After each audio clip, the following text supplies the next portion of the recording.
Well, and just like that, NFL regular season has officially come to an end. Time flies. Time most certainly flies. And now, it is time to reflect. It is time to give my thoughts with notes. It's always good to have notes. On the 2021 season of the Miami Dolphins in my first year as a fan of this respected football team. I'm recording this the night that the NFL regular season is ending. And well, do we have some stuff to go over. So, I'm going to give my thoughts about the team itself. I got, like I say, the notes, the research. So, going to go over some team stuff about what happened this year. And then I'm just going to get into my thoughts, because that's another thing as well, because this was my first year as a fan of the Dolphins, and I feel I should give my perspective on how things went. So let's just get right into it. So first things first, let's go over the season that was. The Miami Dolphins finished with a record of 9-8, respectively. Third place in the AFC. In the AFC East, so nothing much you could do about that one. They did not make the playoffs, unfortunately. It came down to week 17, and if it was the old year, it would have came down to the final week, but this is week 18 now, so nothing much you can do there. But at least I could say I had a team that came down to the second to last week of the year, so there's that. So let's go back to Sunday, September 12th, the first week of the year, when the Dolphins beat the New England Patriots in New England. Man, what a game this was. 17-16 the final. This was a close one. And man, oh man, I was so hyped up after this game.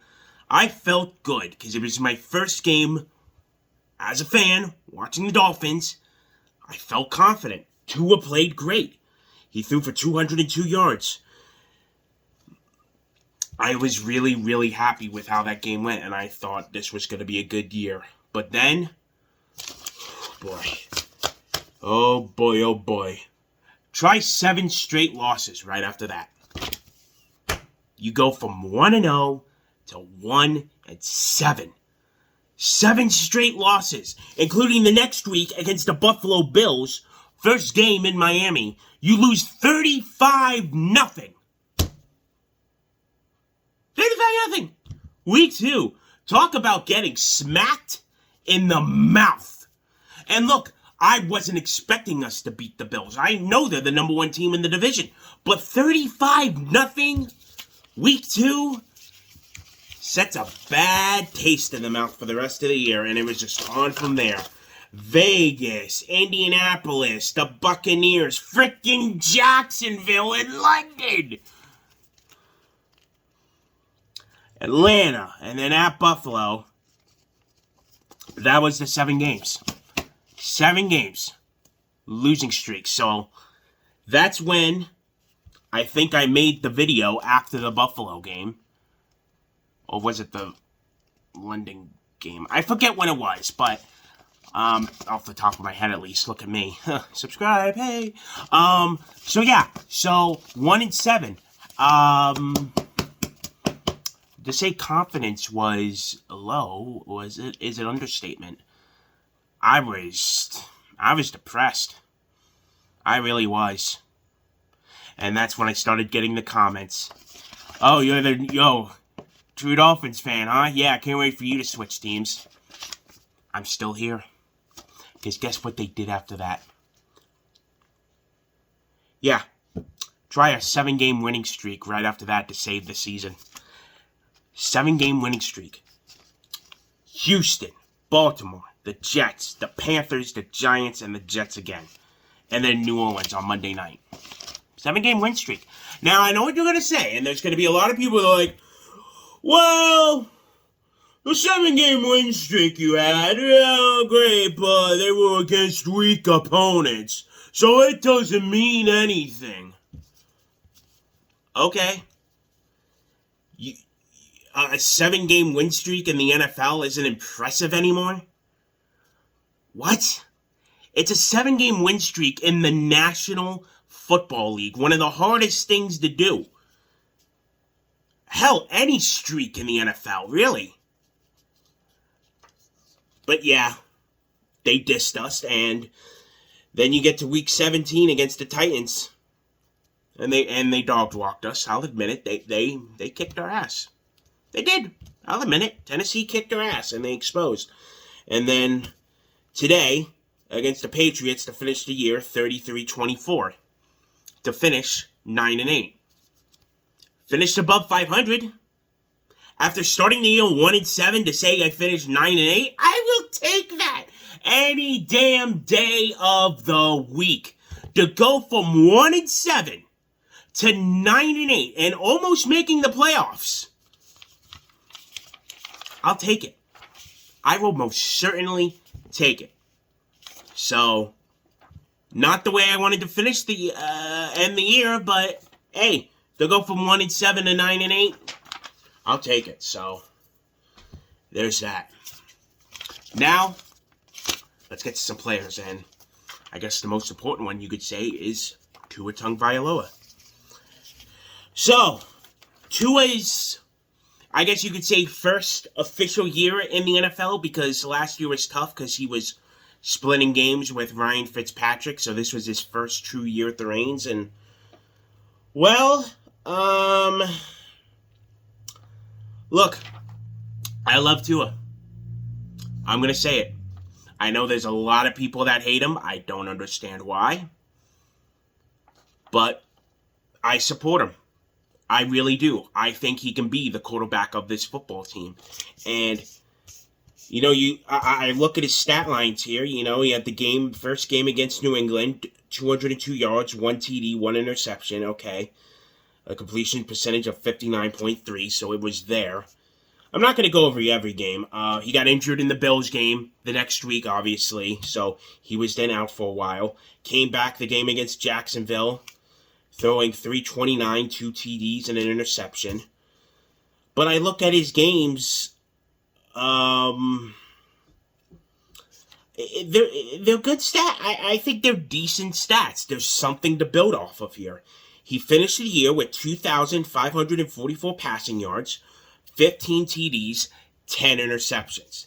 Yeah, that's the rough part, the 10 interceptions. And I know I don't really like to use it. What was it? What was the QBR? The QBR for the year was 85%. His overall average quarterback rate. I don't like to use QBR. I think it's a BS stat. It's like plus minus in hockey. For those who watch my hockey videos, plus minus in QBR, kind of see it in that same level. And if people like to use that as an excuse for a stat, I don't. So it is what it is. I think there's something to work with Tua. I really do. And I pray to God that this front office doesn't panic and get rid of the kid. Because when he's in the groove, he can go. And that brings me to the next one. Jalen Waddle. The Waddle. Yeah, so draft night, I wasn't obviously a fan of the Dolphins then, but I was keeping a close eye on them because I knew I'd be considering them. And with the 6th pick, they took Jalen Waddle over the highly regarded offensive lineman, Penei Sewell. Now, I wanted Sewell. I was a high advocate for Sewell because when I'm building my football team, you need protection. Running backs and wide receivers, you can get those anytime you want. They're just a machine. They're the factory. They're always going to be available. The running backs, the wide receivers, whatever. But a potential. Now, I know he didn't have a good year. And it's Detroit, so, you can make your comments and all that. But when you have an offensive lineman, a highly regarded one, to say the least, you got to take him. Especially when you have that QB, because you got to protect them. Got to protect your quarterbacks. But they drafted Waddle, And just like Cincinnati drafted Jamar Chase, and we were all thinking at the time, what's going on here? You're drafting weapons? Now, if you see Jamar Chase in Cincinnati, holy shit. God damn. And you see Waddle here? God damn. Pretty good. Pretty good, to say the least. The waddle. And he does his waddle in the end zone, the waddle. 988 yards, 5 TDs. Not too shabby. Not too shabby at all. He made the clutch plays at the clutch time for this football team, and I think he can be a wide receiver 1 with Tua, because they have that connection from Alabama.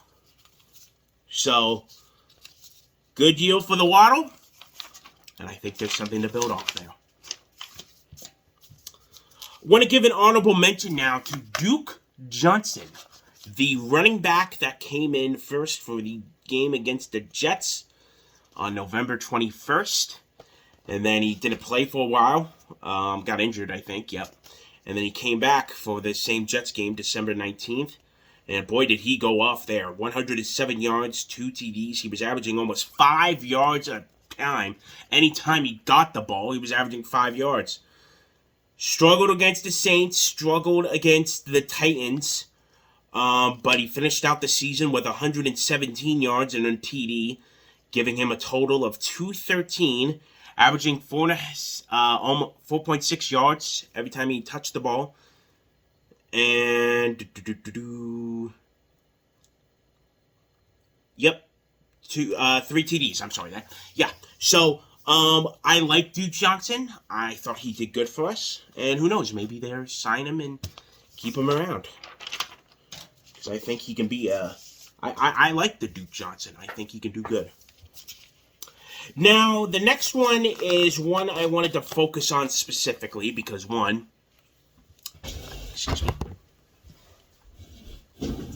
this guy, because I got his jersey on, Mike Gesicki, the tight end, number 88, my boy, from the local Jersey area. So, Gesicki had a rough year, and this is his contract year as well, so it's a little tricky with this.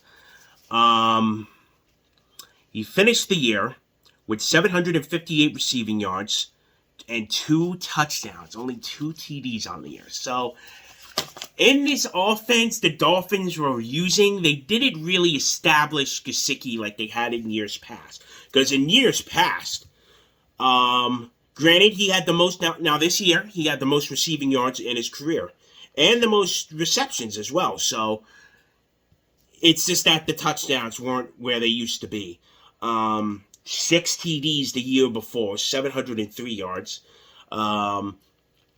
2019, 570 for 5 TDs. Now, he's a tight end. I get that he's not the number 1 option, but I think this guy, Gesicki, is the real deal. And I really hope the Dolphins keep him around. I think he's very underrated as a tight end throughout the entire NFL. And I just love him as a player, and I really hope the Dolphins keep him around. So, we'll see. We'll see what happens. But I just hope the Dolphins do. All right. So, what I have next here are just some offensive stats for the year from the Dolphins. 3,827 passing yards, which would finish 19th in the NFL. So, yeah, that's below the halfway mark of the league, so that's definitely something to improve on. 14 interceptions, which was 12th most in the league. Ugh. QBR, we talked about it, 85%, 25th in the league. I don't bother with that, it's whatever, but here's the one that was really concerning. 1,373 rushing yards, dead last in football. No running game to speak of. Oh, boy, definitely got to change that. 3,827 receiving yards, 19th in the league. So, again, just below the what's considered average. 20 passing TDs, 25th in the league. 11 rushing TDs, 26 in the league. So that equals a total of 35 total touchdowns, which finished 23rd in all of football. So yeah, the offense, not that good, not that good. Definitely something we got to improve on. And it starts up front, by the way, with the offensive line, which is a key priority this offseason. Whether they want to do it in the draft or free agency, we gotta establish that offensive line, and I'll get to that later on. Now the defense, pretty respectable. 39 sacks, which was 12th in all of football, pretty good. 13 interceptions, which was 15th in the league, so about the halfway mark. 2 pick sixes, which was 8th in the league. 14 fumbles, 10th in the league, and 10 fumble recoveries. 14 fumbles. God, I can't even read my own notes. Look at me. 14 fumbles, 10th in the NFL. 10 fumble recoveries, 8th in the league. So that means out of the 14 fumbles the Dolphins forced this year, 10 of them we recovered. So if we force a fumble, we get in the ball. Very good. Very, very good. The defense, I will say, they can give up yards at times. There can be times when they give up yards and plays and stuff, and it's doesn't look impressive, but the team loves to get after the quarterback. Loves to get after the quarterback, and I'll explain more in a minute.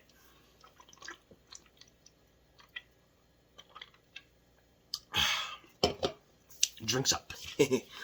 All right, so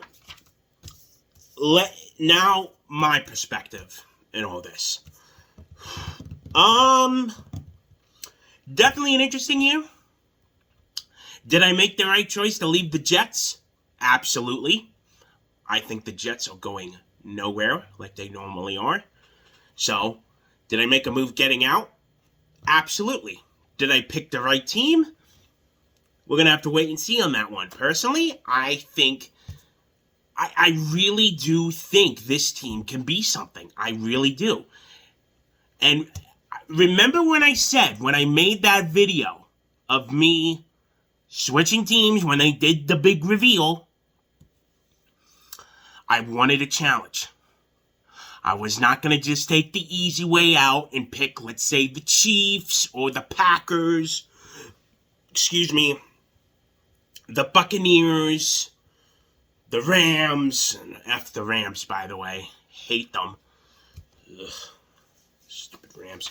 And I just lost my market for Los Angeles. Look at that. So, I really do think the Miami Dolphins can be something. But they gotta show me that they want to make the improvements. And where does it all start? Keep Tua. Keep Tua, please. For the love of God. Do not get rid of him. Do not trade him. Just stick with him. He can be something in this league. And where does it all start? The offensive line. You gotta give him time. You gotta give him something to work with. Because he got sacked. The kid got beat up. You gotta fix the offensive line if you want Tua to be productive. I don't mind the RPO system that they got, the one-pass offense. I don't mind them doing that. It's made for short yard plays because, unfortunately, the offensive line isn't that good. But if you fix the offensive line and continue to develop Tua and get him another wide receiver or two, you're set. You're good. And fortunately, though, you got to work on the run game as well. You got to get some running backs to relieve the stress off of Tua. So, offensive line, running backs, maybe another wide receiver or two. And then you're set. The defense. This team, like I said, loves to go after the quarterback. They are the number one blitzing team in all of football. They love to blitz and blitz hard. And that is their problem, though, because that exposes the secondary. And if you have a quarterback that can make quick reads, you're going to get burned every time. And that also burns them on the running game, too. Them blitzing that hard. Because then that creates holes for the opposing team's running back, like I saw today against the Patriots. They got burned a lot on the ground because they love to blitz. But that could be an advantage. The Ravens game. Give me a second here. The Ravens game. 22-10 was the final. You want to know why that score was 22-10? Because they blitzed the hell out of Lamar Jackson. They made him all confused. They made him scramble. Because they blitzed. And that's how you beat the Ravens, by the way. About to lose Baltimore as well in all this. If you want to beat the Ravens, look what the Dolphins did to them this year. Look at what that Miami Dolphins defense did to the Ravens when Lamar's at quarterback. You will beat the Ravens every damn time. You gotta blitz them. You gotta get them off. You gotta get them off schedule, man. You gotta blitz them hard, tackle, go after the quarterback. That is how you beat the Baltimore Ravens. And man, this Dolphin team loves to go after the quarterback. I love it sometimes, but sometimes I actually hate it because because either the quarterback will make quick reads or it'll expose those running lanes for the opposing team's running back. So you got to find a balance in all that. So, like I said, I really think this team can do something. And let's hope they do the right thing this offseason and not just blow it up. Because the last thing I want to get into is the draft order. Unfortunately, you traded the pick to the Eagles. Granted, it didn't end up in the top 10, thank God, but it's going to be pick number 15. Alright? So, what are you going to do? And then, you got to watch next weekend for San Francisco. See what they do in the wild card round, because that'll affect the pick we have. Right now, it's pick 22, and it could go lower based on if they win or if they don't, well, we'll see what happens. But it's going to be an interesting year. Off-season. So, we will see what happens. But that's going to do it for now. I appreciate all of you who watch these videos and stick around to watch me talk about my favorite teams. It means a lot. I literally filmed this on a cell phone with a couple of milk crates stacked up. It's nothing fancy. It's really not. But I just love to talk, and I want to express my feelings about the teams I root for. And I thank you for those who watch these videos. It really does mean a lot. Not trying to start anything at all with this. I don't want to start making money. No. That's not me.